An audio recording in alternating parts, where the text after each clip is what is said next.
They grew up on the same block in Columbus, Ohio, same school, same coaches, same cafeteria trays sliding on the same rails. Their names were Brandon and Tyler. For years, everyone called them copies with different t-shirts.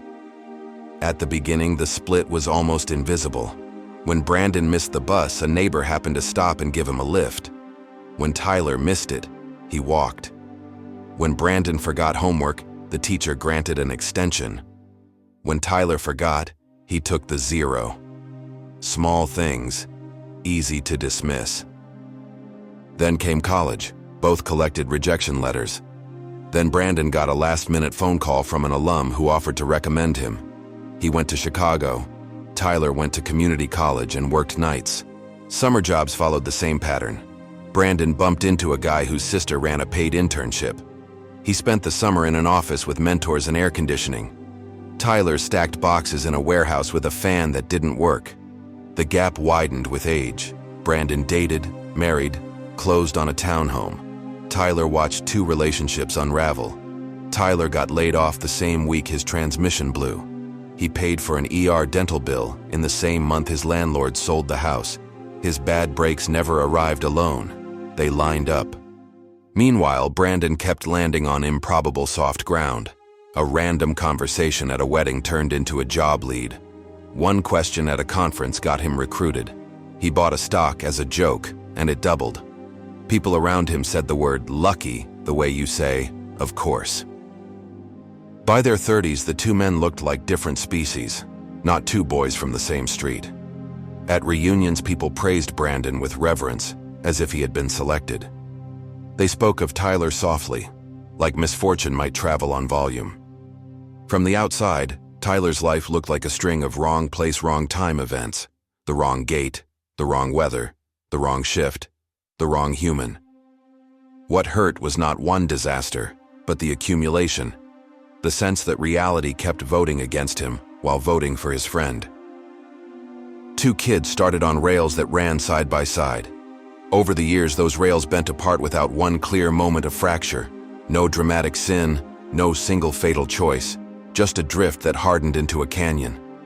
To spectators, it became an anecdote about luck. To Tyler, it felt as if the universe had learned his name only to say no. When we watch 2 people start from similar conditions and years later see one surrounded by synchronicity and the other dragged by constant friction, we rush to say, that's luck. But luck does not come from the outside. Luck is what happens when the outside world is forced to line up with a stabilized inner state. The outside is delayed. The origin is always internal. The mind is not a neutral observer of reality. The mind is a generator of biological instructions.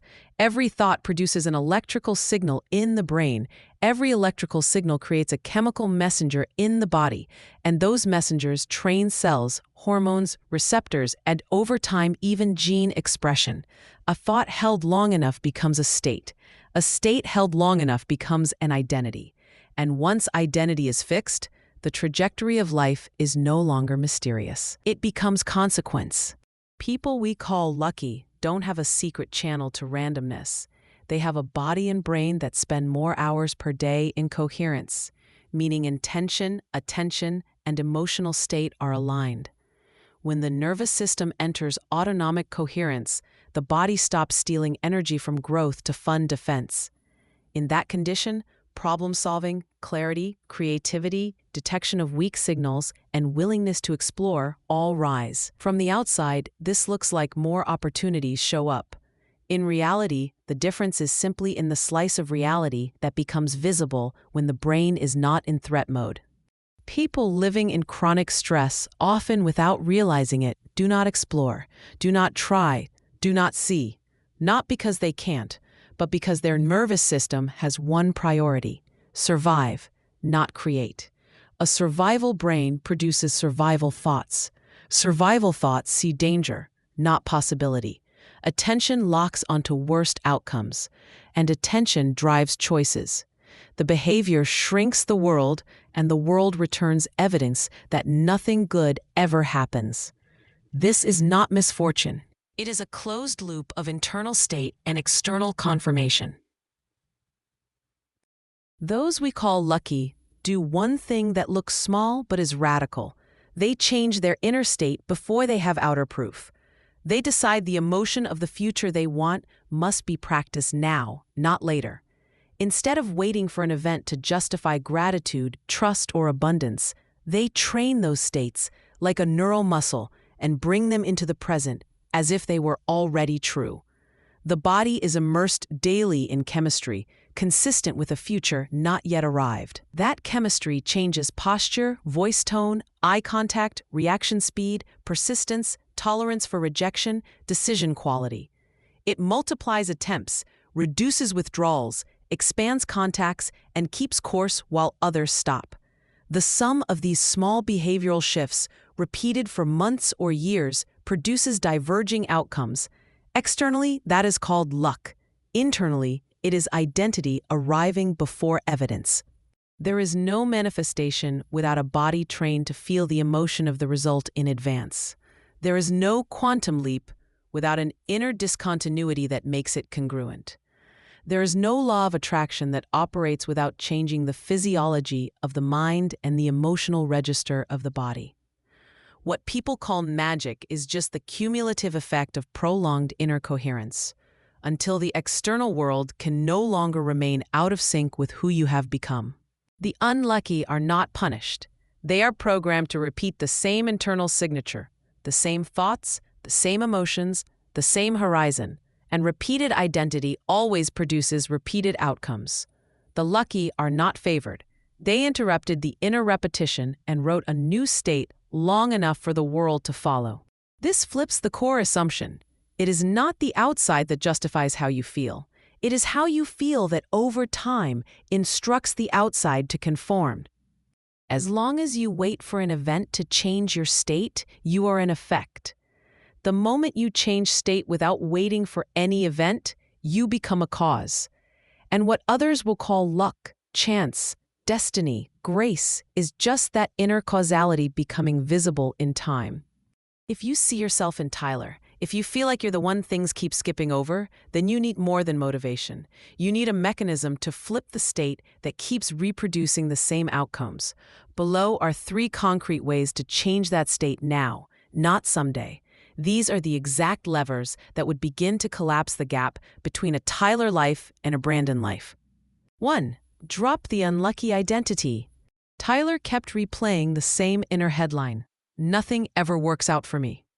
A sentence repeated becomes a program. Brandon never rehearsed that story, and that single difference changed the surface of reality over time.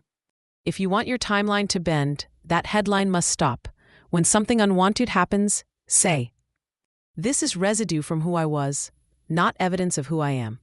Then install the identity you want before it has proof. I am a magnet for favorable timing and good outcomes. Identity precedes evidence. If you wait for evidence first, nothing moves.